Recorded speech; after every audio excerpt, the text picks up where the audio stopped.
তোমার ড্রেসিং করে দিব। বাজান ফাতেমা প্রতিদিন জামাটা খুলিয়া গেঞ্জিটা খুলিয়া গরম পানি করিয়ে আসনান গাছ ভিজাইলে স্যাবলনের মতো ফেনা হয়ে যাইতো। ওই আসনান গাছ ভিজাইয়া গরম পানি করে বাবা সাদা ন্যাকড়া দিয়া বাবার পিঠের ন্যাকড়া দিয়া ওই ক্ষত স্থানগুলো ড্রেসিং করে দিতেছিল। ও আমার আশিকি রাসূল ভাইরা এখন চিৎকার মারবা। আমার নবীর কথা শুনে যদি কারো চোখে পানি আসে, ওই মানুষটা মৃত্যুর আগে আমার নবীর একবার হলেও দেখতে পারবা বাবা। নবীর জীবনে কেউ যদি একবার স্বপ্ন দেখে মানিকগঞ্জ দৌলতপুরের ভাইরা, জীবনে ওই লোকটা কোনোদিন নবীর না দেখে কবরে যাইব না। ফাতেমা যখন ন্যাকড়া দিয়া বাবার পিঠের মধ্যে ডলা দিয়া পরিষ্কার করে, নবী আবার ব্যথার যন্ত্রণায় লাভ দিয়ে উঠে মারে আসতে ডলা দে, আমি কষ্ট পাই গো। ফাতেমা চিন্তা করলো ন্যাকড়া দিয়ে ডলা দিলে বাবায় কষ্ট পায়, তেনা দিয়ে ডলা দিলে বাবায় কষ্ট পায়।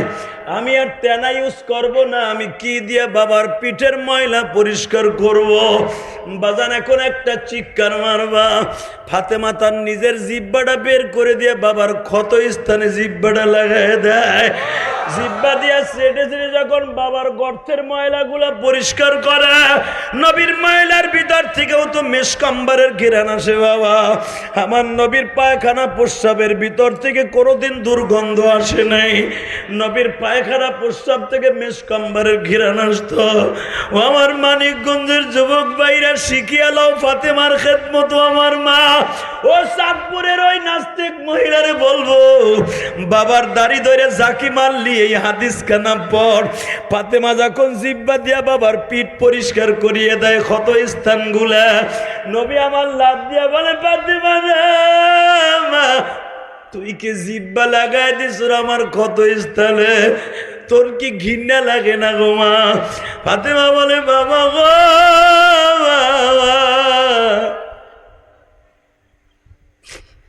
আমি ফাতেমা দেখলাম ল্যাকড়া দিয়ে ডলা দিলে তুমি কষ্ট পাও, জিব্বার চাইতে নরম কোনো শরীরের কোনো জিনিস নাই গো বাবা।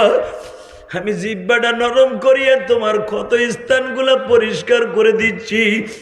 নবী আমার কাঁদে আর বলে, বারে তোর মতো যদি সারা দুনিয়ার মেয়েরা বাবার খেদমত করত, না জানি ওই ফ্যামিলিটা কত সুন্দর হয়ে যাইত। যুবক ভাইরা বিবাহ করার পরে বাপ মায়ের আলাদা করে দিলা। আয় আমি তোর দুইটা পাও ধরে বলে দিয়ে যাই, আমি ইলিয়াসুর রহমান জেহাদি 12 বছর বয়সে মা হারাইছি। আমার মা বলতো, ইলিয়াস রে বাবা, আমি চলে গেলে তোরে কে আদর করবে ও বাবা? আমি তোরে দুধের দাবি ছাড়িয়া দিব, শর্ত একটা, জীবনে মাদ্রাসা ছেড়ে দিয়াও মানুষ হবি না। তুই যদি মাদ্রাসায় পড়িয়া আলেম হস গো বাবা, আমি তোরে দুধের দাবি ছেড়ে দিব, আমি আল্লাহর কাছে তোরে রাইখে গেলাম। যুবক বাইরে 12 বছর বয়সে মা হারায়া কত রাস্তায় রাস্তায় কাঁদছি।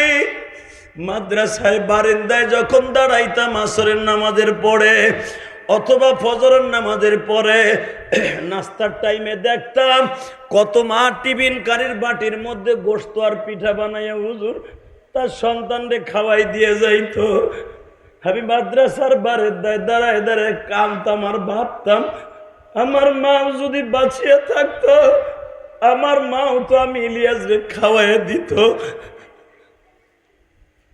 আমার মা তো আমার 12 বছর বয়সে রেখে গেছে।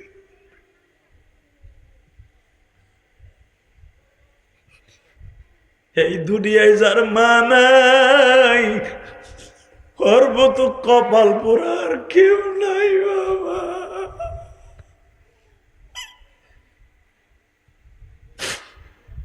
এই যে আমার ডাইন পাশে বসে আছে তোমাদের এলাকার মাদ্রাসার সভাপতি বাবা, কোটি কোটি টাকার মালিক, লক্ষ লক্ষ টাকার গাড়িতে চলে। তোমরা যারা কোটিপতি বাবা, দুনিয়ার সব আছে, যার মা নাই ওর অন্তরের দুঃখ আল্লাহ ছাড়া কেউ জানে না।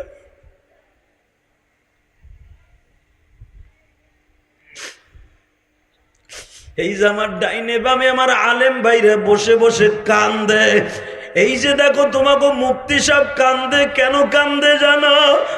আমরা গরিবের সন্তান বাবা, যখন বৃহস্পতিবার বাড়িতে যাইতাম মাদ্রাসা ছুটি হইলে যাই দেখতাম মা কত রং বেরঙের তরকারি খাওয়াইতো। আজকে যাদের মা নাই কেউ তো ডাক দিয়ে এক টুকরা গোশত খাওয়ায় না। বাবা কত মহিলার হাতের পাক খাইলাম, হবা যান আমার মায়ের হাতের এত সুন্দর পাক তো আর কোনোদিন পাইলাম না। যুবক ভাই আসো, আমি তোমার দুইটা পাও ধরে অনুরোধ করে যাব। ইলিয়াসুর রহমান জেহাদি তোমার বন্ধু 12 বছর বয়সে মা হারায়া কত কাঁদলো। প্রতিটা রাত্রে মা মা কইয়া কান্দি। তোমাদের যাদের মা আছে জীবনে কষ্ট দিস না ভাই, মার অন্তরের দিকে কষ্ট দিয়া জাহান্নাম কিনিস না। বাবার চেহারার দিকে একবার তাকাবি, মায়ের চেহারার দিকে একবার তাকাবি। এই কোরআন মাথায় রেখে ওয়াদা করে গেলাম, তোমার আমল নামা একটা কবুল হজের সওয়াব হয়ে যাবে। যেই কবুল হজ তুমি 5 লক্ষ টাকা দিয়ে করলেও কবুল নাও হইতে পারে, কিন্তু বাবার চেহারার দিকে একবার তাকাবে, একটা কবুল হজের সওয়াব হয়ে যাবে। ওই বাবা মানে কোনোদিন কষ্ট দিস না রে যুবক ভাই। যাদের বাইসা আছে মনে করবে এখনো জান্নাত তোমার ঘরের মধ্যে আছে।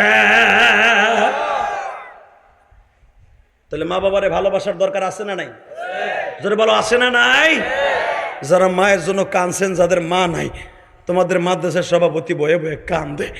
টাকার মালিক ঠিকই হইতে পারবা, পৃথিবীতে যদি টাকা দিয়ে মায়ের আদর কেনা যাইতো, আমি ইলিয়াসুর রহমান জেহাদি কোটি কোটি টাকা দিয়ে মায়ের আদর কিনতাম।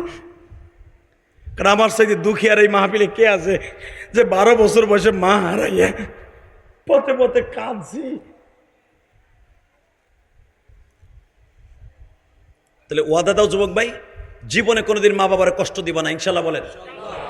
কে কে রাজি আছো? দেখে আল্লাহকে হাত তুলে দেখাও তো। কে আল্লাহু আকবার জোরে বলো তো, আল্লাহু আকবার জোরে বলো। আল্লাহ তুমি চাইয়া দেখো এই দৌলতপুরবাসী রে, 9 অক্টোবর কান্দে বান্দা মাহফিলে, কার জানো মা বাবা বেঁচে নাই ধরাতে, মাফ করিয়া উঠাইও হাসরে। নামান হাত। কষ্ট হইতেছে? হ্যাঁ, অল্প সময়ের ভিতরে বিদায় নেব। শুধু একটা আওয়াজ দিয়ে বলবেন, এই জমিনের মালিক কে?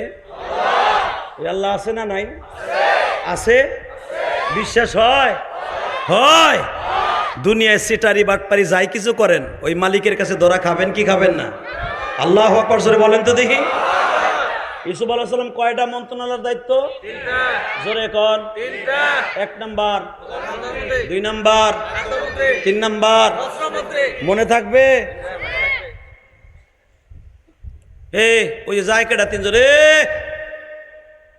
এদিকে আও, ওদিকে গেল ওই গা মগাটায়।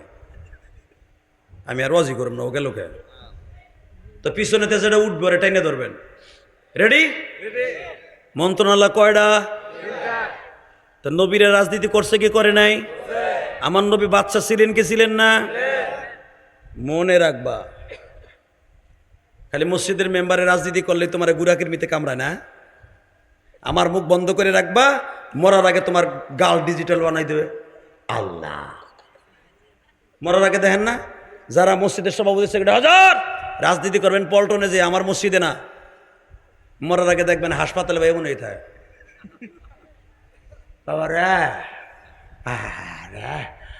আমার সব নাটবল টুকে থাকা।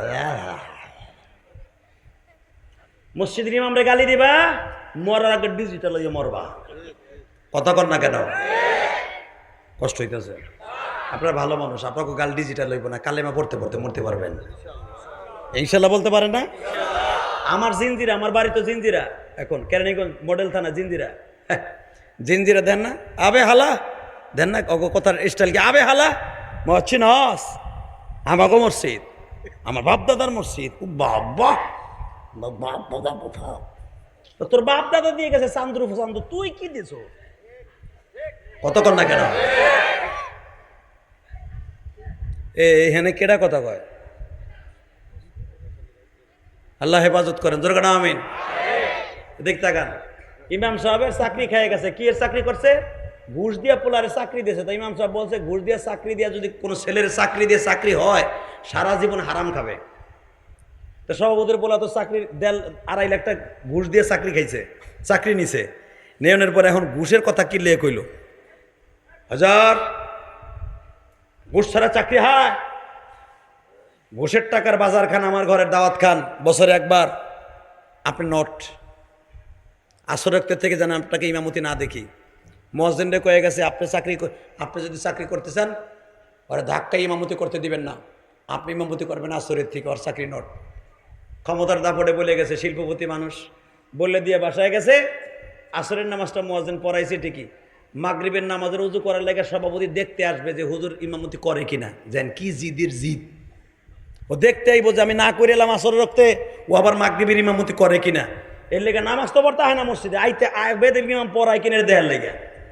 তো মাগরিবের নামাজের উজু করার লেগে বাথরুমে ঢুকছে, নাতি একটা ফেরেশিয়ার করে সাবান একটা ফেলাইতেছে টাইলসের উপরে, বাথরুমের ভিতরে উজু করতে যাইয়া গোসলখানায় যাইয়া সাবানের উপরে দিছে পারা, আরও তো টাইলস, বোঝেন নাই? এক ঠ্যাং ওই যে মেন হলের মধ্যে যে এক ঠ্যাং ওটার মধ্যে বাইঙ্গে ঢুকছে, আর এক ঠ্যাং বাইরে মাঝখানে ছিঁড়ছে, হাত ভাঙছে বুড়া বয়সে, গাড়ের রক ছেড়ছে, এই চোখ দিয়ে দেখা নিয়ে গেছে বার্ডেনে, ডায়াবেটিস আছে, ডাক্তার বলে দিছে মরার আগ পর্যন্ত এইভাবে বান্ধাই থাকবো, সুডানের কোনো সিস্টেম নাই। এখন তো এই গাড়ের রক যেন ছেড়ছে, গালতে হানে মনে গেছে, গাড়ের রক ছেড়লেই তো তো এখন ও তো বুঝা লাইছে ঘটনা কোন জায়গায় কি ঘটছে।